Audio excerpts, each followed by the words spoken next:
capítulo 1, vamos a encontrar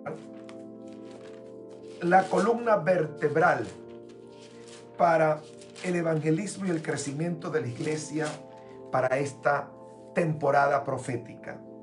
Libro de los Hechos, capítulo 1, versículo número 8 dice: pero recibiréis poder cuando haya venido sobre vosotros el Espíritu Santo, y me seréis testigos en Jerusalén, en toda Judea, en Samaria y hasta lo último de la tierra. El Espíritu Santo, vamos a encontrar que el Padre Eterno, a través de la palabra, en Génesis capítulo 1, participó de una manera activa. Una vez que Dios comenzó a declarar su palabra, el Logos, en el seno del Padre, declaraba el poder creativo. El Espíritu Santo obedecía a esta palabra. Más de 17 ocasiones aparece la expresión dijo Dios, hagamos Dios, y cada vez que Dios habló, el Espíritu Santo hizo la labor creativa. El Espíritu Santo en el Antiguo Testamento, desde los tiempos de los patriarcas hasta la cruz del Calvario, vamos a encontrar que estaba sobre los hombres de Dios, los acompañaba, y de una manera intermitente venía, traía una palabra y se retiraba. La profecía en relación al Mesías Rey era que se le daría una nueva experiencia. Ya no estaría sobre el Mesías, con el Mesías, y que vendría de una manera intermitente, sino que dice que Dios le dijo a Juan: sobre quien vea permanecer al Espíritu, ese es el Mesías.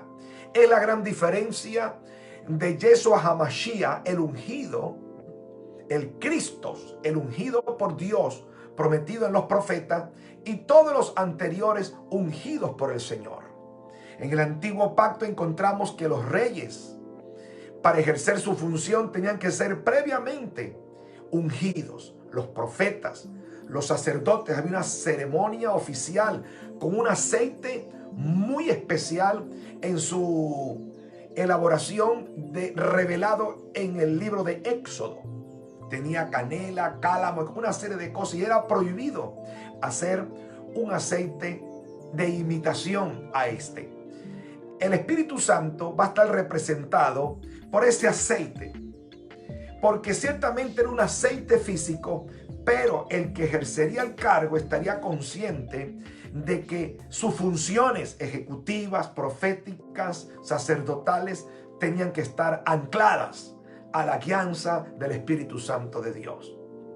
Una vez aparecido Juan el Bautista, que va a ser el precursor, el anunciador, el presentador del Mesías, Juan el Bautista nos da un mensaje, entre tantos mensajes nos da uno, el cual Jesús cita, el Cristo resucitado cita en Hechos capítulo 1, versículo número 5, porque ciertamente Juan bautizó con agua, mas vosotros seréis bautizados con el Espíritu Santo dentro de no muchos días.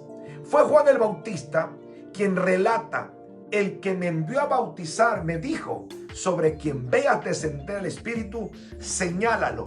Ese es el Cordero de Dios, ese es el Mesías Rey. Y Juan el Bautista dijo: viene uno detrás de mí, el cual es más poderoso que yo. Yo los bautizo en agua, pero él los va a bautizar en el Espíritu Santo y fuego. La palabra bautismo es la palabra griega batizo, que es inmersión o sumergir.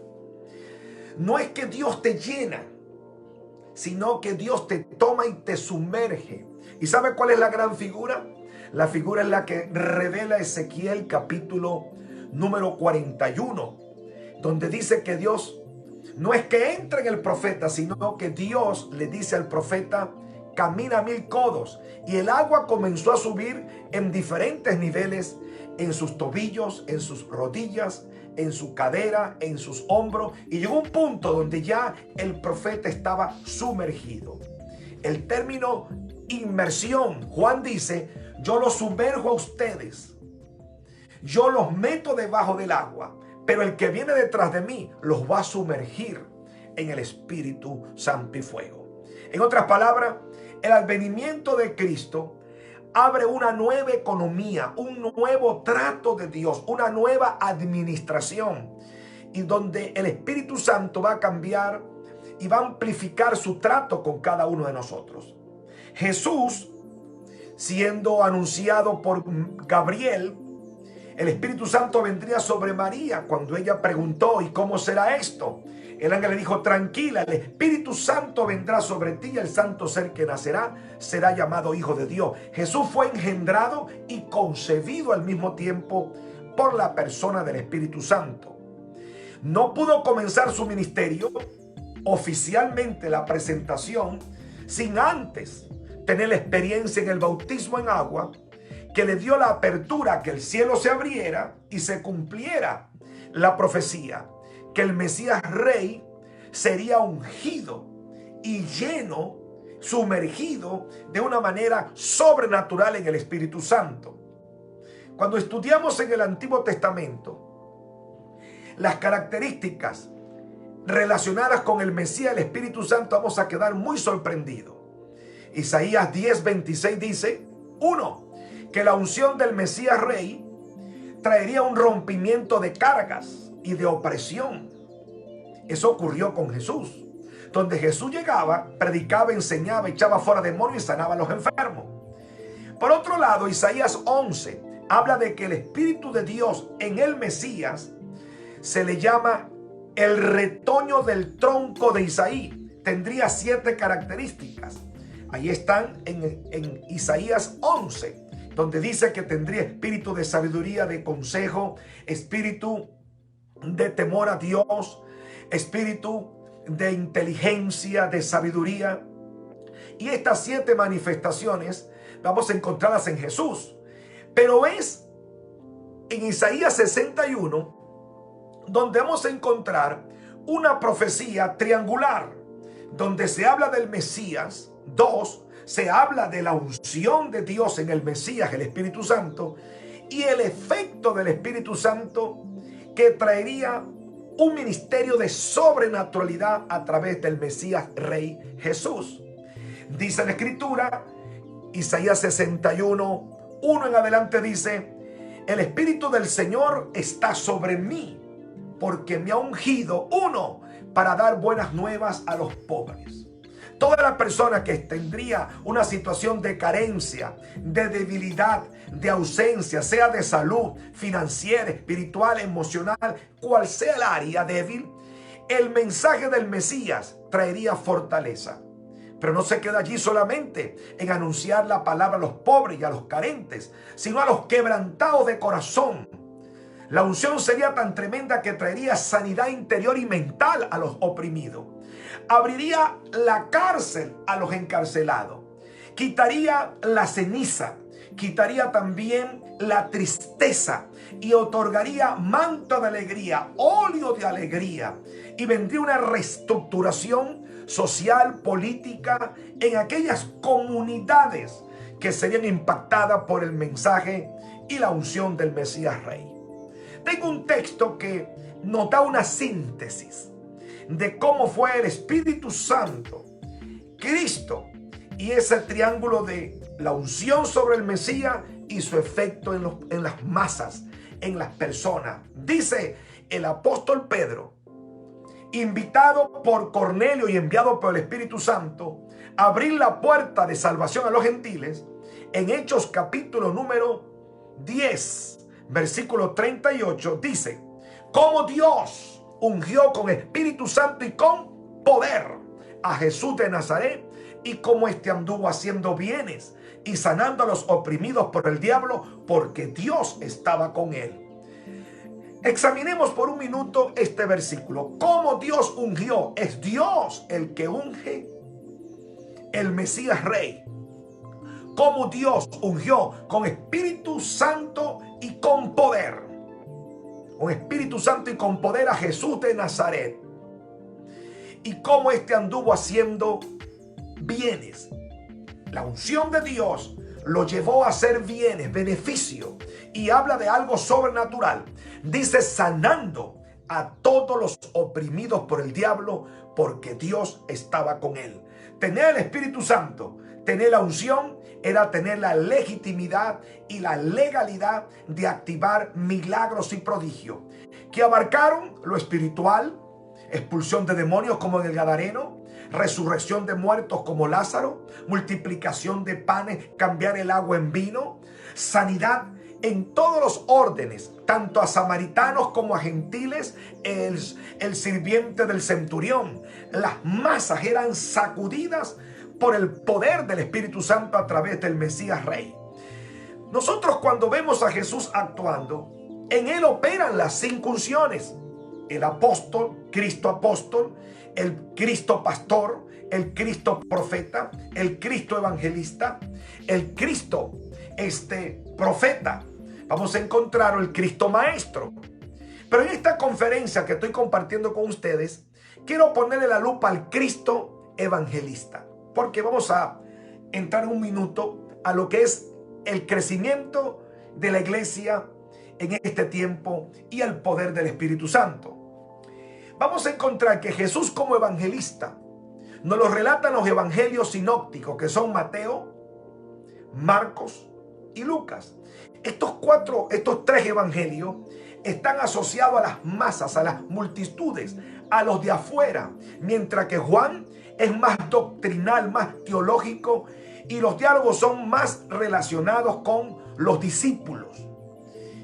Y es por eso que el evangelio de Mateo es dirigido a los judíos, Marco a los romanos, Lucas a los griegos, y Juan es una tesis teológica de Juan revelada para la iglesia de Jesucristo.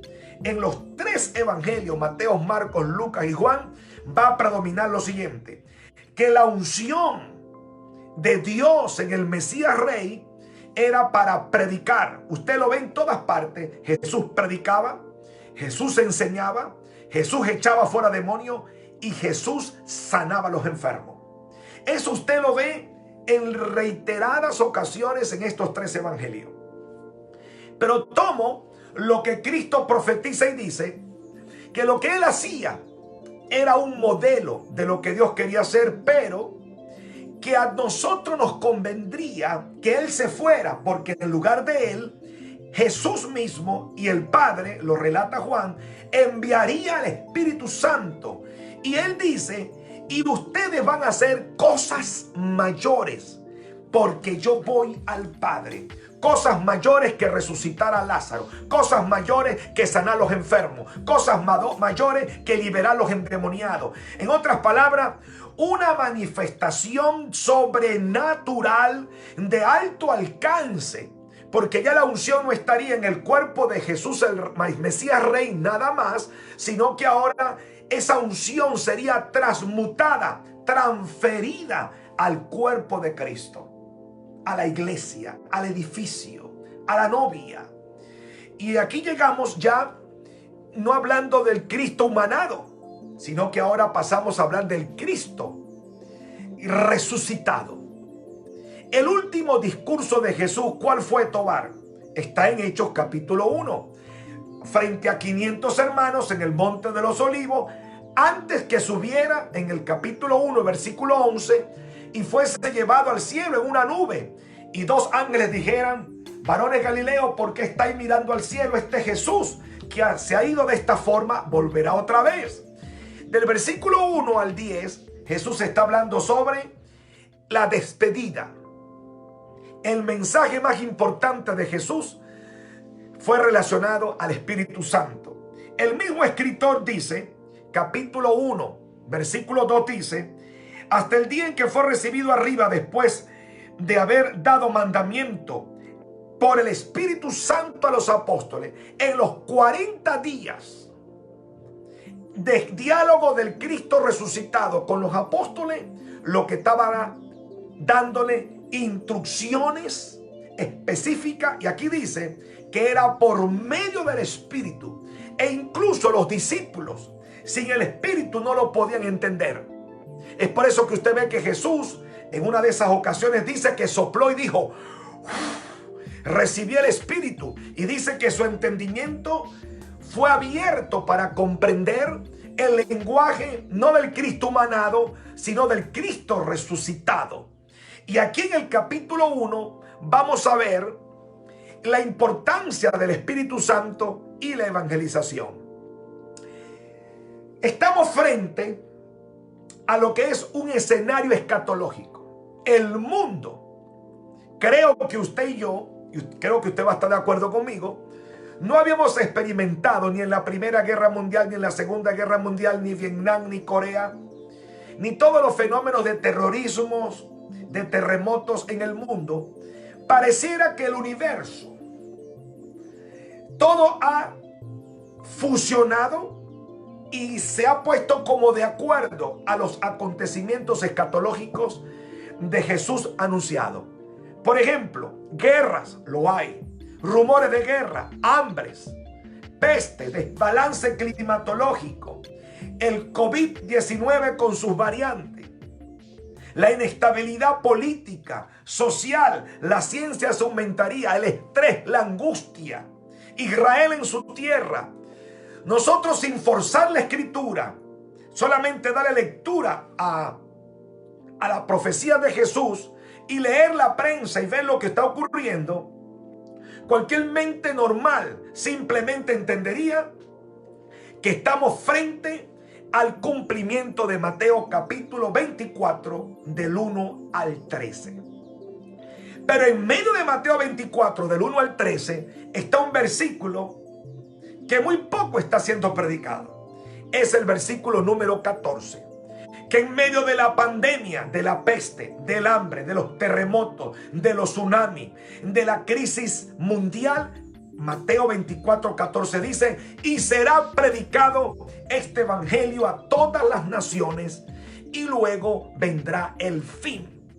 Lo que está experimentando la humanidad, según Mateo 24, son principios de dolores. Lo que nos dice es que el mundo tendrá situaciones más complicadas.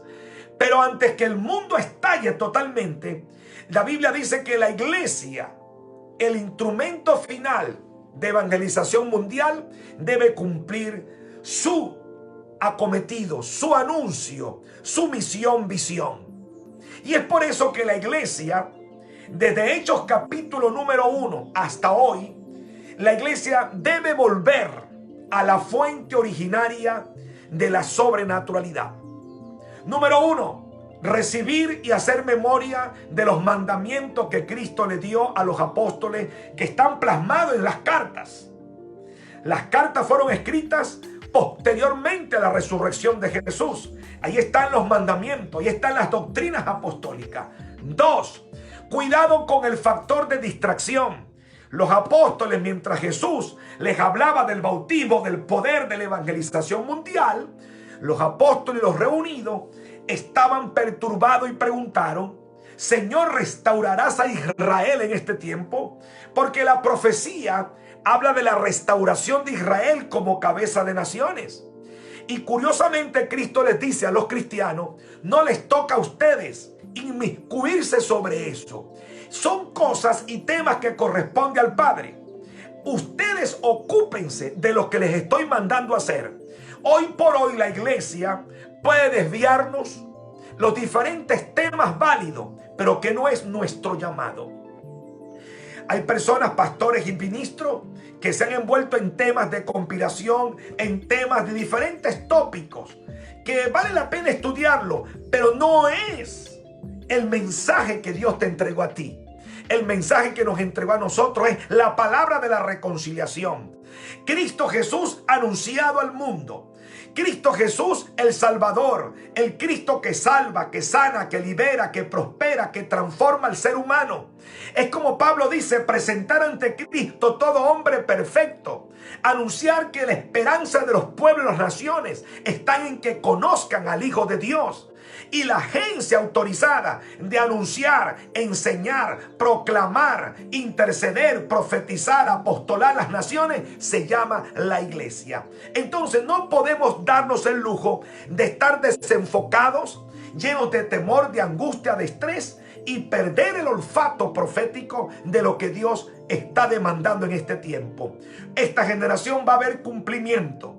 Las plataformas digitales, la estructura tecnológica del mundo, me parece que ya están listas para cumplir Mateo 24:14, y será predicado este evangelio a todas las naciones y luego vendrá el fin. Número 3, la iglesia de los comienzos tuvo que enfrentar los poderes ocultistas en Asia.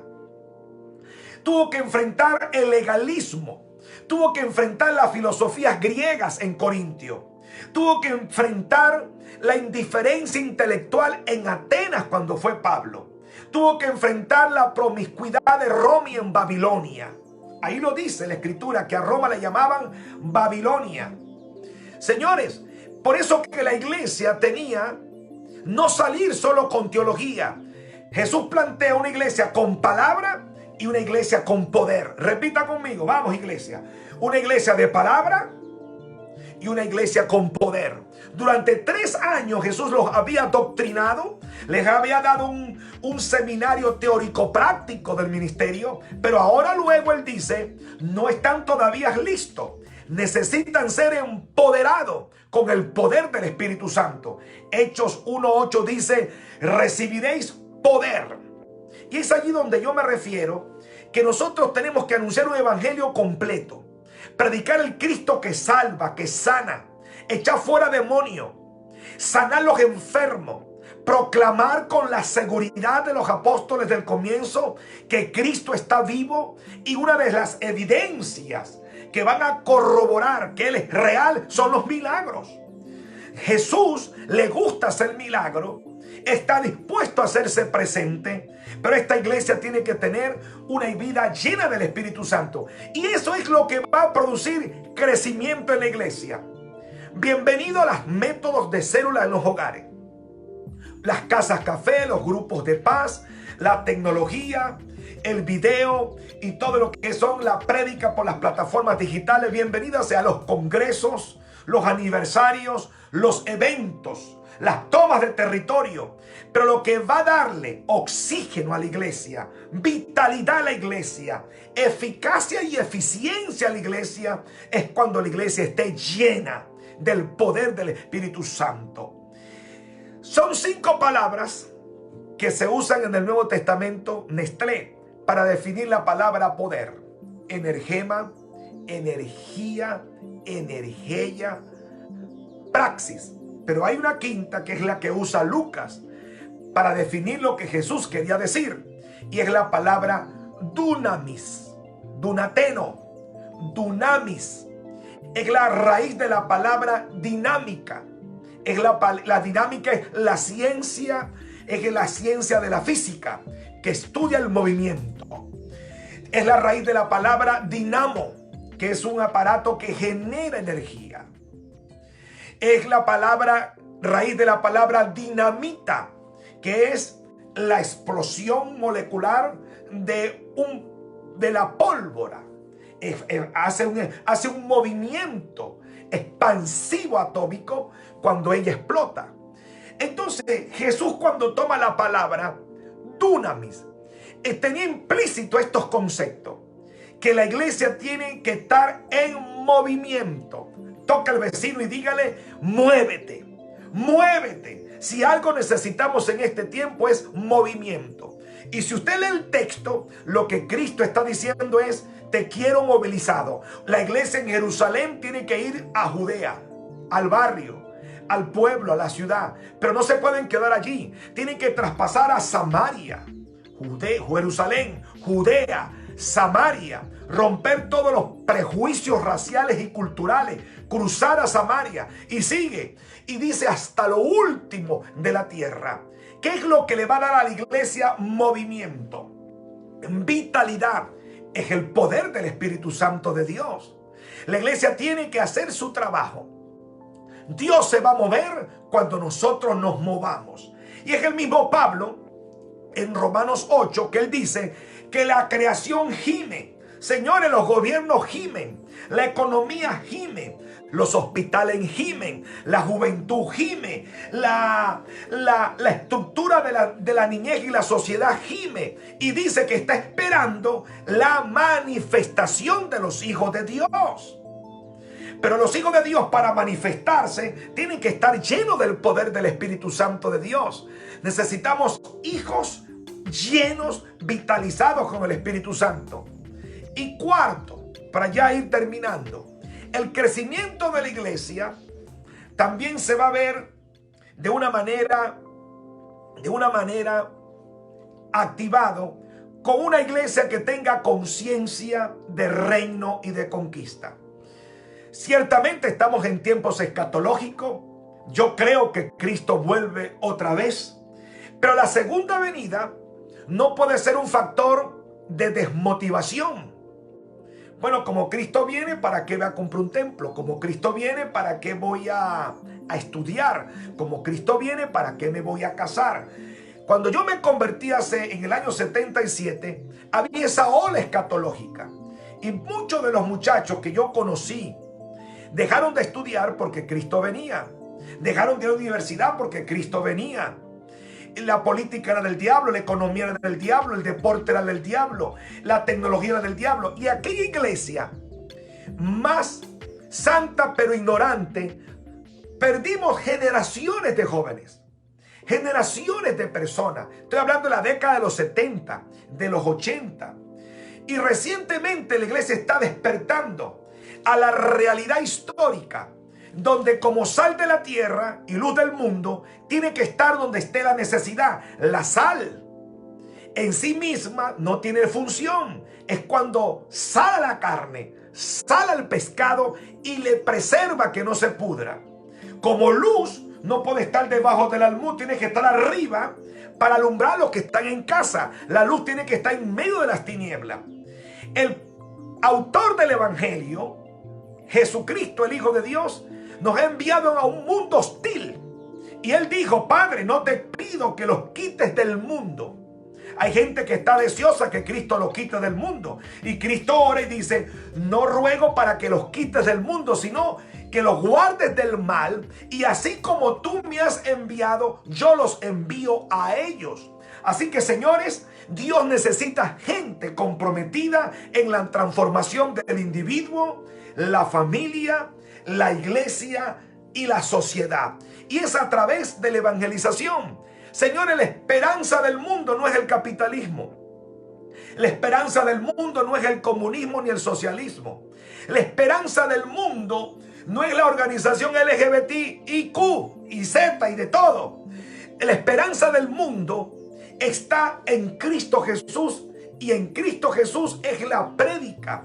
Es presentar al Cristo de resucitado a esta sociedad en que vivimos. Y necesitamos una iglesia realmente con mentalidad de reino. En lo práctico, vamos por la puerta de la iglesia, entran las personas heridas, golpeadas, destruidas, y el trabajo terapéutico de la iglesia los sana, los libera y los regresa a ser alcalde, científico, jóvenes, deportistas, y que podamos permear, penetrar la sociedad y desde allá adentro, como caballos de Troya, generar una transformación, una regeneración y establecer el reino de Dios a través del mensaje y la vida de la iglesia. De esa forma, Europa, Estados Unidos y cualquier parte del planeta, vamos a ver una iglesia en incremento, una iglesia en sobrenaturalidad. Amados, queridos, les amo, les quiero y les mando un gran abrazo desde Miami a toda la comunidad Generación del Espíritu Santo, la nueva generación del Espíritu Santo de Málaga, España. Un abrazo a los apóstoles Silvia y José Muratore. Gracias por la oportunidad y oramos. Padre, en el nombre de Jesús, en esta hora oramos en el poder del acuerdo. Y en esta hora yo desato la gracia sobre esta iglesia. Desato la gracia sobre estos apóstoles. Desato tu gracia sobre estos ministerios. Padre, en esta nueva jornada, gracias te doy por los 20 años transcurridos, donde tu espíritu tu palabra, tu unción ha sido extraordinariamente manifestada. Pero en esta hora, Señor, yo declaro que ellos se expandirán hacia África, se expandirán, Señor, hacia toda España y se convierten en plataforma profética para toda Europa. Se rompen los obstáculos, se rompen las limitantes y venga la gracia, venga el poder, venga la sobrenaturalidad sobre este pueblo. Bendigo su iglesia, su finanza, su membresía, su economía, su visión. El favor y la gracia de Dios está con ustedes. Se les quiere, se les ama. Un abrazo bien apapachado de parte de Luis Tovar y nuestro equipo ministerial. Bendiciones.